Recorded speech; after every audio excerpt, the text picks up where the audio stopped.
ஓம் சரவண பவ. வேல் இருக்க வினை இல்லை, மயில் இருக்க பயமும் இல்லை. மஞ்சள் தொட்ட உனக்கு மங்கள செய்தி ஒன்று காத்துள்ளது. இதை மறுக்காமல் மறக்காமல் கேட்டுவிடு. கவலைப்படுவதன் மூலம் இங்கு எதையும் மாற்ற முடியாது. ஆனால் என் மீது நீ நம்பிக்கை வைப்பதன் மூலம் இங்கு எதுவுமே மாறலாம். வலுவான விதியும் வலுவான சதியும் ஆடும்போது மதி செல்லுமிடம் குருவே என்று என இருந்தால் விதியும் சதியும் சாம்பலாகி ஆதி குருவின் கையால் உதியாய் மாறி உன்னையே சேரும் என் ஆசிகளாய். நல்லது ஒன்றை அடைய வேண்டும் என்ற சிரத்தை ஒருவனுக்கு இருந்தாலே அவனிடம் இறைவன் குடிக்கொண்டுள்ளான் என்று பொருள். இல்லையென்றால் அவனுக்கு மேற்கொண்டு என்ன செய்ய வேண்டும் என்பது கூட தோன்றாது இருக்கலாம்.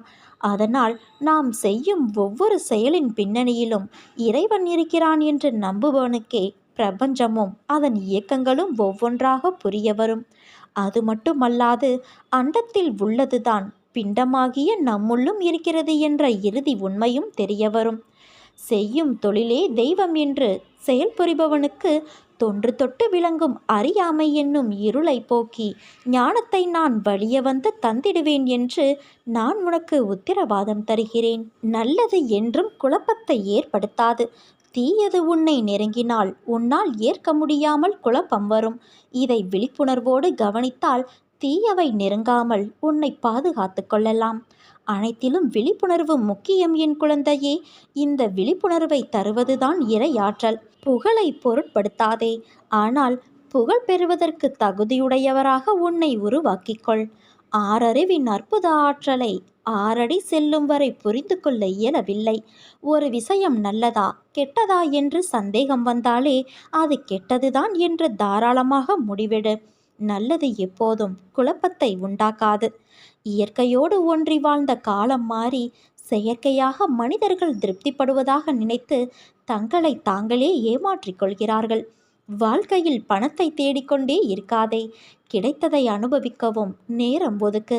நமக்கு நாமே சில நிபந்தனைகளை வைத்து கொள்கிறோம். நிபந்தனையற்ற வாழ்வே சிக்கல்களிலிருந்து விடுபடுவதற்கு ஒரே வழி. காரணமே இல்லாமல் கடும் கோபம் கொண்ட போதும் அருகில் வந்து அமைதியாக கரம் பற்றி அன்போடு அரவணைத்து ஆதரவாக ஆறுதல் கூறும் அழகான நட்பு கிடைப்பது கடினம். கிடைத்தால் இழந்து விடாதே. சந்தோஷமாக இருந்தாலும் சோகமாக இருந்தாலும் நம்மை பக்குவப்பட வைப்பது நம் மனம்தான். நம் மனமே நமக்கு சிறந்த ஆசிரியர். நீ யார் என்று மற்றவர்களுக்கு தெரிய வேண்டும் என்று வாழாதே. இந்த உலகில் நீ யார், உன் கடமை என்ன, இது போன்ற எண்ணத்தோடு வாழ பழகிக்கொள். தனிமையை தவிர்த்துவிடு. மனம் விட்டு பேசு. உறவுகளிடம் அனுசரணையாக நடந்து கொள். அவமானத்தை பொருட்படுத்தாது அடுத்த கட்டத்திற்கான உந்து சக்தியாக மாற்ற முயற்சி செய். துயரத்தை நினைத்து வருந்தாது அதை மாற்றத்திற்கான மருந்தாக எடுத்துக்கொள். மன அழுத்தம் வராமல் பார்த்துக்கொள் என் குழந்தையே. பிறகு மீள்வது கடினமாகிவிடும். நீ நம்பிக்கையோடு இரு, நல்லதே நடக்கும். உன் வாழ்க்கையில் நான் எப்படி எல்லாவற்றையும் திருப்புகிறேன் என்று இப்போது பார். நீயே ஆச்சரியப்படுவாய்.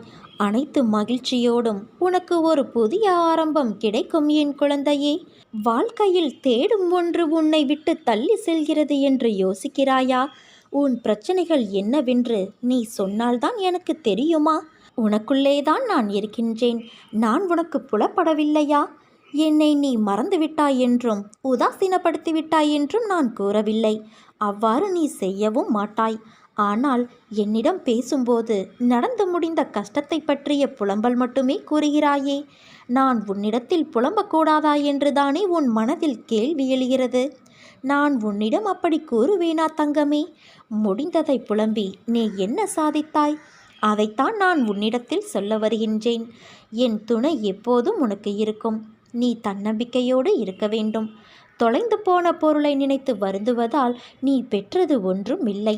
அர்த்தமற்ற புலம்பலால் மன அமைதியையும் நிம்மதியையும் நீ இழந்து விடுவாய். அதற்கு நீ அடுத்து என்ன செய்ய வேண்டும்? எனக்கு வழிகாட்டுங்கள் என விழிப்போடும் தன்னம்பிக்கையோடும் தான் என்னிடத்தில் வர வேண்டும் என்று நான் சொல்கிறேன். நீ நினைத்ததை விட அதிகமாக ஜெயிப்பாய். அதனால் நீ எதற்கும் பயப்படாதே, கலங்காதே. உன்னில் நிச்சயம் வெற்றி என்ற தீபத்தை நான் ஏற்றுவேன். பாலைவனத்தை கேள், மழைக்கான போராட்டத்தை. சிலருக்கு கூறியாலும் வேதனை, சிலருக்கு சொல்ல முடியாத வேதனை. வாழ்க்கையில் பொறுமையாய் இருந்தால் தடைகள் என நினைத்த எருமைகள் கூட வழிவிடும். சாபத்தை கூட தீர்த்து விடலாம்.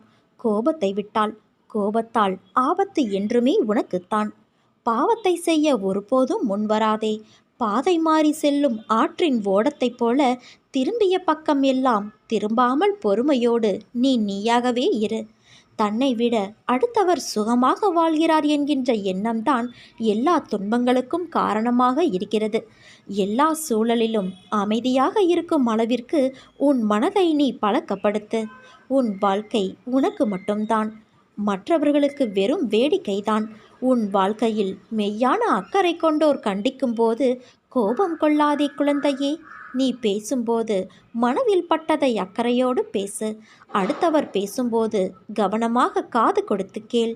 யாரோ ஒருவர் துன்பத்தில் இருக்கும்போது இவர்களிடம் பேசினால் ஆறுதலாக இருக்கும் என்று நினைக்கும் அந்த ஒருவராக நீ இருக்க முயற்சி செய். உன் வாழ்க்கை வரமாகும். உன்னை காயப்படுத்தியவற்றை திரும்ப திரும்ப நீ யோசிப்பதால் அவை ஒருபோதும் உன்னை உயரிய நிலைக்கு கொண்டு செல்லாது. உன் சிந்தனைகளை சிதறவிடாமல் உன் எண்ணத்தில் இருக்கும் பயத்தை முதலில் தூக்கி எறி.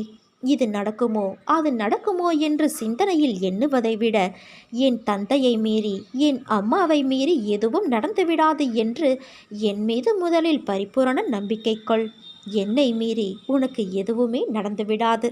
என் தங்கமே, இந்த பிறவியிலும் இனி வரப்போகும் பிறவிகளிலும் உனக்கு எந்த விதமான தீங்கும் யாரும் இழைக்க முடியாது. நான் அதை பார்த்து கொள்கிறேன். நான் உன்னோடு தானே இருக்கிறேன். என்னை மீறி உனக்கு எதுவும் நடக்காது.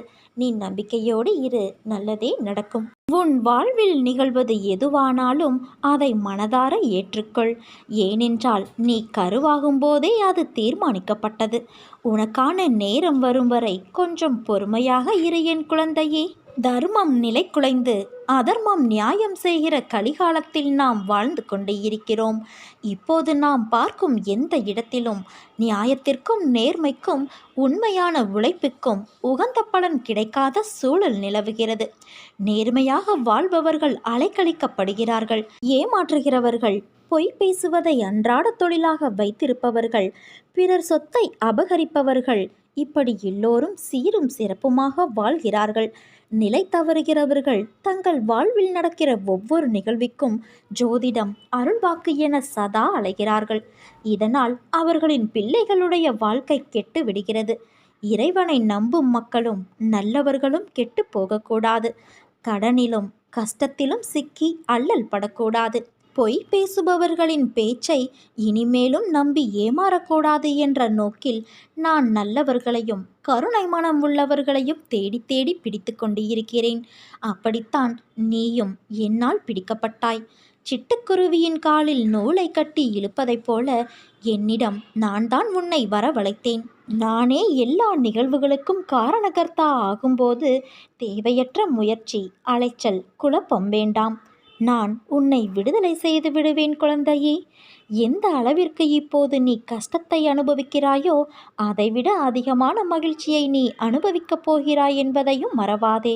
நீ என்னிடம் வைத்த பிரார்த்தனைகள் நிச்சயம் வீண் போகாது. நம்பிக்கையோடு காத்திரு, நல்லதே நடக்கும். பொறுமையும் சகிப்புத்தன்மையும் தான் தைரியம். அதை தொலைத்து விடாதே. எப்பொழுது பிரச்சனைகளை எதிர்கொண்டாலும் அது உன்னை கரை சேர்க்கும். சகிப்புத்தன்மை இல்லாத மனிதனின் நிலைமை பரிதாபகரமானது. பண்டிதராக இருந்தாலும் சரி, நற்குணம் படைத்தவராக இருந்தாலும் சரி, சகிப்புத்தன்மை இல்லாவிட்டால் வாழ்க்கை வீணாகிவிடும் என்பதை அறிந்து கொள். மனித பிறவிகள் தவறு செய்வது இயற்கைதான். மாயையின் விளையாட்டில் தாம் பக்தர்கள் தவறு செய்வார்கள் என்பது பகவானுக்கு நன்றாக தெரியும். அதனால் பகவான் எப்போதும் விழிப்பாய் இருந்து அவர்கள் தவறு செய்வதை தவிர்த்து தடுத்து ஆட்கொள்ளவே பார்ப்பார். பக்தன் தானே செய்யும் தவறுகளின் காரணமாய் ஆபத்தில் சிக்கிக்கொண்டால் நான் நேரிடையாகவோ மறைமுகமாகவோ காப்பாற்றி விடுவேன். நீ எங்கே இருந்தாலும் என்ன செய்தாலும் நான் அதை முழுமையாக அறிவேன் என்பதை நீ தெரிந்து கொள். இதை நான் வழக்கமாகவே கூறிக்கொண்டே இருக்கிறேன். நீ என்னை சார்ந்தவன், என்னை மட்டுமே சார்ந்தவன். ஒவ்வொரு அடியிலும் நான் உன்னை கவனித்து கொள்ள வேண்டியிருக்கிறது. உனக்கு என்ன நேரும் என்பதை நான் மட்டுமே அறிவேன். உன்னை கரையேற்றும் பொறுப்பை நான் தான் வகிக்க வேண்டும் அல்லவா? என்னை விட்டால் உனக்கு வேறு யார் இருக்கிறார் சொல்? நீ நம்பிக்கையோடு இரு, நல்லதே நடக்கும்.